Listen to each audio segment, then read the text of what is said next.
ዋና መንገዶች ላይ ለምን እንደማትታየው በኋላ ላይ ሳጣራ እሷ በሲኒማ ብቻ ሳይሆን ንግድ ስራ ውስጥ ነው። ስለዚህ ቢዚ ነች አይነት እውነት ውሸት? እውነት የግል ስራም ስለምሰራ ብዙ ጊዜ ቢሮ ረጅም ሰዓት ላሳልፍ እችላለሁ። መጀመሪያ እንኳን በማርኬቲንግ ማኔጅመንት ስለሆነ የተመረቅኩት ተቀጥሬም 1-2 አመት ሰርቻለሁ። እሺ ከዛ በኋላ ግን የራሴን ስራ ጀምሬያለሁ። አሁን የጽዳት አከፋፍላለሁ። በጣም የገረመኝ ሐዋሳ ውስጥ በአንድ ወቅት ሚስ ሐዋሳ ነበርሽ? አዎ እውነት ዋው እዛው ነው የተወለድሽው? አይ አይደለም፣ የተወለድኩት ዲላ ነው። ያደግኩት ደግሞ ሐዋሳ። የልጅነት ፎቶሽን እያየው 2 ፎቶ ነው። ማዘር ደግሞ አንቺ ነው የሚመስሉት? አዎ ትመስለኛለች። ልደትሽ የተከበረ ነው? አዎ የ4 አመት ልደቴ ነበረ። ያኛው ደግሞ 6 ወር እያለሁ ነው ከጀርባ። ካሁን በፊት አነጋጋሪ በሆነ ሁኔታ ልደትሽን አክብረሽ አታውቂም? አይ አላውቅም። እስኪ ትልቁ ቅድም እያየው ነበር የድፎ ዳቦ እዛ ላይ። ከዛ በኋላ እንዴት አደገ አንቺ ማለት? ትልቁ እሱ ነው። ከድፎ በኋላ አላደገም? አዎ ያን ያህል ልደት አክባሪ አይደለም። እኔ እውነት ለመናገር በራሴ ልደቴን ብዬ አክብሬ አላውቅም። ምናልባት የተወሰነ ጊዜ እንደዚህ ሰርፕራይዝ ተደርጌ ላቅ እችላለሁኝ በሰዎች በጓደኞቼ። ከዛ ውጪ ግን ልደቴ ላከብር ነው ብዬ ነፍስ ካወኩኝ ጊዜ በኋላ አላስታውስም። ስለ እናት በተለይ በችግር በብዙ ፈተናዎች ስለሚያሳድጉ እናቶች ስታስቢ ምን ይሰማሽ? በጣም ከባድ ነገር ነው የሚሰማኝ። ምክንያቱም እናቴን ያሳደገችኝና አሁን ላለሁበት ማንነት ትልቁን ድርሻ የምትወስደው እሷ ነች። እንግዲህ ከእግዚአብሔር ቀጥሎ። አባትሽስ? በአንዳንድ ምክንያቶች አንድ ላይ አልኖሩም ነበር። እኔ ከእናቴ ጋር እንዳድግ ነበር የተወሰነውና እናቴ ነች ያሳደገችኝ። በጣም ብዙ መከራ አይታ ብዙ አይነት ስትራግል አይታ ያሳደገችኝ እናት ነች ያለችኝና በጣም ነው የምወዳት። ደግሞ በዚህ መልኩ ስላሳደገችኝ በጣም ነው ማመሰግናት። እኔ እናቴን በምንም ነገር መግለጽ አልችልም። የሁሉም እናቶች እንደዛ ናቸው ብዬ አምናለሁና እናት በቃ ምንም ተደርጎ ክፍያ ብለክ ልትለው የምትችለው ነገር ለእናት ምንም የሚከፈል ነገር የለም። አሁን ታዋቂ ከሆንሽ በኋላ የተለያዩ ስራዎች ውስጥ ከገባሽ በኋላ እናትሽ ምን አረግሽላቸው? ለእናትና ለሀገር እንደዚህ ያደረኩ ይባላል? ዝም ነው አይባልም እኮ። አይ አንዳንዶች ቢያንስ ይነቀሳሉ ስማቸውንና ሳይው ምንም አይነት ንቅሳት ላይሽ ላይ የለም። እንደዛም አይደለም መገልጻት። እናቴ ልቤ ውስጥ ነች። ንቅሳት ላይ አውጥቼ መገልጻት እናት አይደለችም።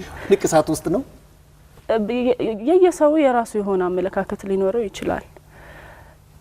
ግን ደግሞ እኔ እንጃ እኔ አልወድም ንቅሳት በአጠቃላይ። አንቺን ለዚህ እውቅና ያበቃሽ መጀመሪያ መሰረቱ የታምራት ደስታ ክሊፕ ላይ መሳተፍሽ ነው? አው ትልቅ አስተዋጽኦ አለው። የመጀመሪያው አመጣጥ አዲስ አበባ እንደገባሁኝ ብዙ ችግሮችን አይቻለሁኝ።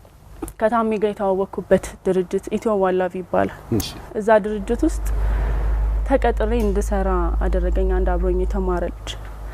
ምን ነበር ስራሽ? ይሄ ልክ እንደ ድሬቲዩብ እንደ ሆፕ አይነት ኢትዮ ዋላቭ እንደዛ አይነት ድርጅት ነውና እዛ ሙዚቀኞች ይመጡና ሙዚቃ ይሰጡናል። ስለዚህ እሱ ይሄ ሀፋፍ ፔመንት ተብሎ ልክ እንደነሱ አይነት ስራ ነበርና ታሚም አጋጣሚ ሙዚቃ ሊሰጠን ነበር የመጣውኛ ጋር። እሺ እንዳገኝ አንድ ክሊፕ አለ መስራት መፈልገው ክሊፕ አለና ለምን እሱ ክሊፕ ላይ አትሰሪም አለኝ። በቃ ደስ አለኝ። ታምራት ደስታ ክሊፕ ላይ ተገኝቶ ሳታስቢው ከክሊፕ ተቀባይነት ወደ ክሊፕ አክተርነት በቃ ከዛ በኋላ 15 ፊልሞችን ሰራሽ? አዎ ወደ 15 የሚጠጉ ፊልሞች ሰርቻለሁ። በጣም ከሰው ያስተዋወቀሽ ፊልም የትኛው? ከዛ በኋላ ሁሉም የየራሳቸው የሆነ አስተዋጽኦ አላቸው። ግን ትርታ ሚል ተከታታይ ድራማ ነበር። ትርታ ጥሩ ከሰው ጋር እንድተዋወቅ ያደረገኝ ስራ። ለአንድ ሳምንት ወታደር ሆነሽ ነበር? አዎ አዎ። የወታደር ህይወትን አየሽ? ከባድ ነው በጣም። ተይ እንጂ። በጣም ከባድ ጊዜ ነው ያሳለፍነው። የበዓል ፕሮግራም ሲባል የምታስበው ነገር አለ። ከአንድ ቦታ ወደ አንድ ቦታ ስትሄድ የምታስበው አቀባበል አለ። ያልነበረም የጠበቀን እናልፈዋለን ብለን ማናስባቸውን ቻሌንጆች ነው ያለፍነው። የሆነ መሳሪያ ፈታታችሁ ገጠማችሁ? አው እያንዳንዱ ቀን የራሱ የሆነ ስቴፕ አለው። ልክ የገባን ቀን አሁን ማታ ስለሆነ የገባነው አልጋ ማንጠፍ ሊሆን ይችላል። በሚቀጥለው ቀን ፎሌ ቆጠራ የሚባል አለ። አይ ቲንክ የተሳሳትኩ አይመስለኝም። ምንድነው እሱ? አሁን ጧት ለሊት 11 ሰዓት ተነስተክ ጫማውን ማድረግ እንኳን ይከብዳል፣ በጣም ይከብዳል። ጫማውን አድርገክ ልብሱን ታጥቀክ ቆጠራ ቦታ ላይ መገኘት አለብክ። 3 ቀን ነው 4 ቀን ትሬኒንግ ከወሰድን በኋላ በቃ እናንተ ከዚህ በኋላ ወጣችሁ መዋጋት ትችላላችሁ፣ ወጣችሁ መተኮስ ናም ትችላላችሁ በቃ ተብለን እየተነገረን ነው። እኛ ውስጣችን ያውቃል ውስጣችንን እንደማይሆን አቃለው።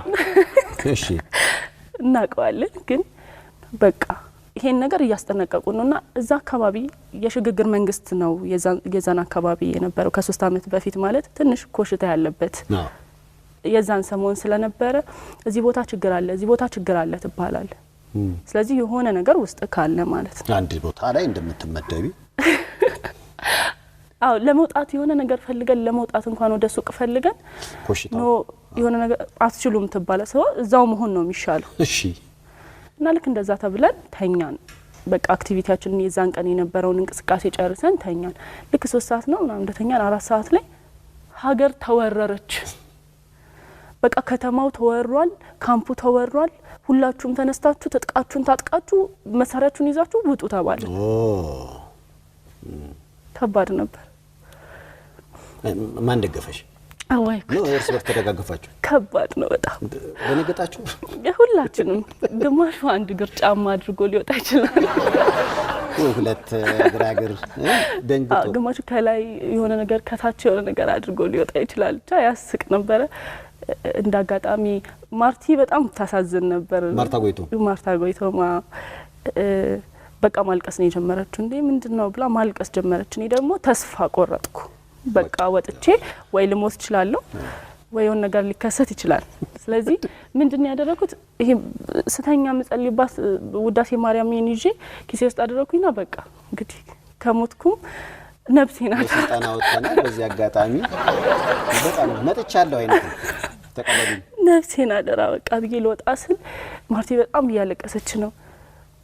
ከዛ በቃ የሷ ደግሞ ሲብስብኝ እሺ በቃ አልኩኝና ከኪሴ ውስጥ አወጣሁኝና ደረቷ ውስጥ አስገባሁትና በቃ ይሄንን ያጅ እንዳትፈሪ ከዚህ በኋላ በቃ ከመጣ መጣ ነው። ምንድነው መጣ ነው በቃ እንዴ መሞት ነው ተባብለን ወጣን። ግምጃ ቤት ሄዱ መሳሪያ ልትይዙ ታጥቀን ወጣን። ሁላችን ታጥቀን ባይዘው ቲጁም በጣም ጎበዝ ነች።